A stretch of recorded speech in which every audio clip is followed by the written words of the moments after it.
Alright, so you've gotten the correct version of Godot, which is 3.5.1, the Steamworks version. Anything else will cause you troubles. And you now have access to this repository because you've messaged Brenton on Discord and told him your GitHub username. But you're completely new to GitHub and you don't know how any of this works. Well, there is a simple option for you. You click on code right here, and then you click on download zip. When you click on that, it'll start downloading the Lingo repository for you, all nicely zipped up.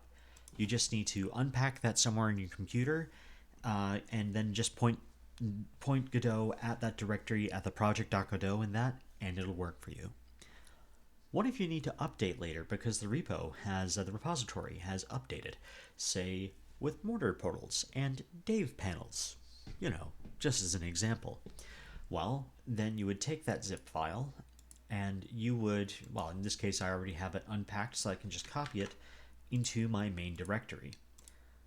And in this way, it's now asking if everything's complete. In a second, it's going to realize it has a lot of files with the same names, and I'm just going to tell it, replace those files.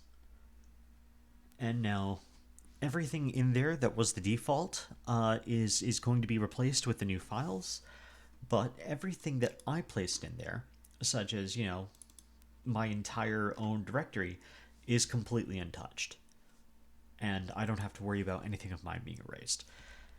There is the off chance that something you made will be erased if you accidentally overwrote one of the default files in the repository instead of making your own script. This is very possible when you're new to Godot, as Godot does not make it clear what exactly you are editing. So if you just place down a door, for example, and then you edited its script, you might think you have simply edited that door. In reality, you will have edited the entire door script for all the doors in everything that would be made from your Lingo repository. There are ways around this, like making unique or attaching a new script, stuff like that, but it is possible that some of your existing scripts and assets will have overwritten default ones instead of making their own new files. So I still do recommend backing up your directory before you update in this way. And that's just about it. You can use GitHub Desktop, but you don't need to if all you're doing is downloading. You can learn all the other GitHub terminology like pull and push and fetch, but unless you're planning to do something more complicated with GitHub, either for this or another project, you really don't need to.